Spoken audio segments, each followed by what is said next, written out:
अपने पड़ोस के एक देश में लोग बाकी कारकों के अलावा जो लोग आर्थिक प्रगति में अपना चेहरा नहीं ढूंढ पाए, वो सड़कों पर उतर आए और सत्ता बदल के रख दी। बजट बनाने वालों को आर्टिकल 39 सब क्लॉज सी के बगैर बजट नहीं बनाना चाहिए। क्या हमारे देश में प्रियम्बल के मद्देनजर ये व्यवस्था नहीं हो सकती कि 1% सुपर रिच को टैक्स करने का प्रावधान करें कि पूरे देश में एक ललक है, एक आग्रह है जातिगत जनगणना के लिए, जिसके माध्यम से हमें ये पता चलेगा कि कौन कहाँ खड़ा है। इंटर्नशिप की व्यवस्था की गई है। बेरोजगारी के इस आलम में इंटर्नशिप ऊंट के मुंह में जीरा भी नहीं कह सकता हूं मैं। पूरी की पूरी हायर एजुकेशन का अगर आप पिरामिड देखें, वो पिरामिड फ्लॉड है। उसको आपको बदलने के लिए मैं समझता हूं काफी कुछ करना होगा, including resource allocation. Next Manoj Kumar Jha, आप समाप्त कीजिए, आपका अब नोट नहीं होगा। श्री मनोज कुमार झा, आप बैठ जाइए, आपका नोट नहीं हो रहा, आपकी आवाज नहीं आ रही। माननीय वाइस चेयरमैन साहब, आपका बहुत बहुत शुक्रिया। आज आपको 5 मिनट है 3 के बजाय। सर, आप मुझे पता है 5 मिनट है, थोड़ा अप्रोप्रिएशन आपसे 1 मिनट का कर लूंगा अप्रोप्रिएशन बिल पे। माननीय वाइस चेयरमैन साहब, अब क्या कहूं, आदत से भी लाचार हूं। वित्त मंत्री साहिबा है नहीं, शायद एमओएस वित्त मंत्री होंगे। मैंने पहले भी बजट वाले अपने इंटरवेंशन में कहा था कि बजट बनाने वालों को आर्टिकल 39 सब क्लॉज सी के बगैर बजट नहीं बनाना चाहिए। अब ये आंकड़ा हमारे देश में कमोबेश सभी के पास है कि 10% लोग 78% तकरीबन संपत्ति पर उनका अधिकार है। क्या हमारे देश में प्रियम्बल के मद्देनजर ये व्यवस्था नहीं हो सकती कि 1% सुपर रिच को टैक्स करने का प्रावधान करें, ताकि हमारी बाकी नीतियां सुचारू रूप से चल पाए। हमारी प्राथमिकताओं में जो समूह है उसके लिए हम काम कर पाए। मेरी दूसरी गुजारिश आपके माध्यम से होगी कि पूरे देश में एक ललक है, एक आग्रह है जातिगत जनगणना के लिए, जिसके माध्यम से हमें ये पता चलेगा कि कौन कहाँ खड़ा है या कौन कहाँ बैठा हुआ है। फिर हमारा बजट प्रभावी होगा, क्योंकि हाल के दिनों में हमने देखा है अपने पड़ोस के एक देश में लोग बाकी कारकों के अलावा जो लोग आर्थिक प्रगति में अपना चेहरा नहीं ढूंढ पाए, वो सड़कों पर उतर आए और सत्ता बदल के रख दी। मैं समझता हूं हम लोगों को प्रिवेंटिव स्टेप्स लेना चाहिए।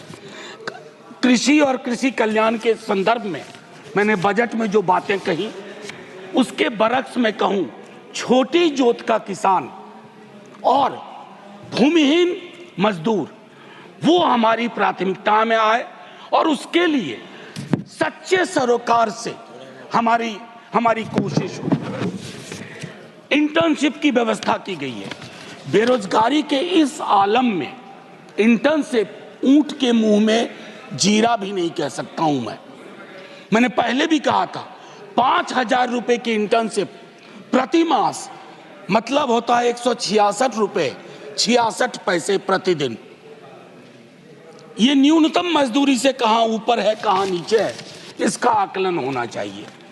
मनरेगा को लेकर के दृष्टिकोण साफ होना चाहिए। मेरे कलीग दिग्विजय जी भी बोल चुके हैं, 86,000 करोड़ आपका ये रिवाइज एस्टीमेट से भी कम है, और इससे 3 तरह की चीजें होंगी। मांग पर असर होगा, अच्छे एसेट्स का निर्माण नहीं होगा, पेमेंट डिले होगा, इसको रिविजिट करने की आवश्यकता है।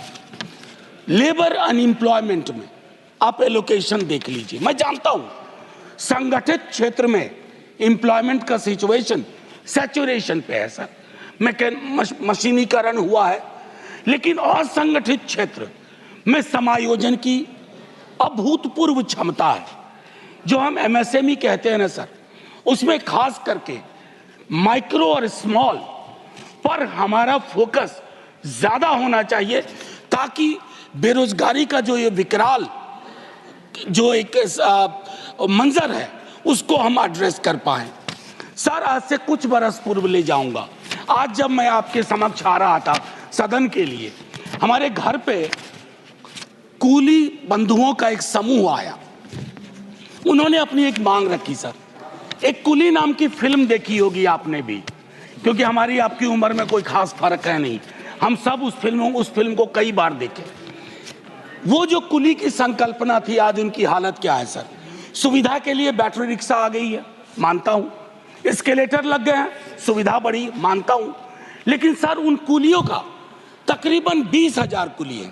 लालू जी ने ग्रुप डी में उनके समायोजन की व्यवस्था की थी। मैं चाहता हूं कि रेलवे के किसी महकमे में आप इन 20,000 लोगों के समायोजन की, क्योंकि ये सारी दुनिया का बोझ उठाते रहे हैं। सर, मैंने कहा था 1 मिनट एप्रोप्रिएट करने की कोशिश करूंगा। बजट एलोकेशन यूजीसी का अगर हम देखें तो वह गंभीर विषय है। सर, हायर एजुकेशन के लिए जो नजरिया होना चाहिए उसमें मुझे कमी दिखती है। प्राइवेटाइजेशन से शिकायत अभी नहीं कर रहा हूं, लेकिन पूरी की पूरी हायर एजुकेशन का अगर आप पिरामिड देखें, वो पिरामिड फ्लॉड, उसको आपको बदलने के लिए मैं समझता हूं काफी कुछ करना होगा, इंक्लूडिंग रिसोर्स एलोकेशन। चूंकि ये कश्मीर पर भी है एप्रोप्रिएशन का मामला, तो मैं आपसे एक बात बस कह के खत्म करूंगा। फाइनेंस मिनिस्ट्री ने 20% कट किया है इंपोर्ट ड्यूटी में, वॉलनट और एप्पल में। लोअर प्राइस के कारण कश्मीर के कृषकों की समस्या अब समझिए। उसके अलावा जो स्लैशिंग ऑफ इंपोर्ट ड्यूटी है 70 से 50%, वो वॉशिंगटन एप्पल पे, यानी कि वॉशिंगटन का सेब, उससे कश्मीरी सेब उत्पादकों पे कितना फर्क पड़ा है, ये फाइनेंस मिनिस्ट्री को समझना चाहिए। और एक और आखिरी टिप्पणी करूंगा, ये जो कश्मीरी सेफ्रॉन है, आपने इंपोर्ट फ्री सेफ्रॉन ईरान से मांगा कर लिया। नतीजे में क्या हुआ है, कश्मीर का जो सेफ्रॉन का पूरा यूनिट है वो छत विच्छत महसूस कर रहा है। तो माननीय उपसभापति महोदय, मैं सिर्फ इतना कह के अपनी बात खत्म करूंगा कि ये सब रिचुअल न बन जाए कि अप्रोप्रिएशन पे बात होनी है, कल फाइनेंस पे बात होगी, बजट पे बात हुई है। अगर सरोकार प्रदर्शित किए जाते हैं, और ये इसलिए नहीं है, कोई भी परमानेंट नहीं है सर, न वो परमानेंट वहां है न ये लोग परमानेंट यहाँ है, ये बदलाव होता है। लेकिन सामूहिक सरोकार, बुरा मत मानिए ना मनोज जी, मेरी दिक्कत क्या है माननीय उपसभापति महोदय, इजहार मोहब्बत से पहले बदनाम नजर हो जाती है। मैं दिल में इरादा करता हूं, दुनिया को खबर हो जाती है। शुक्रिया सर, जय हिंद।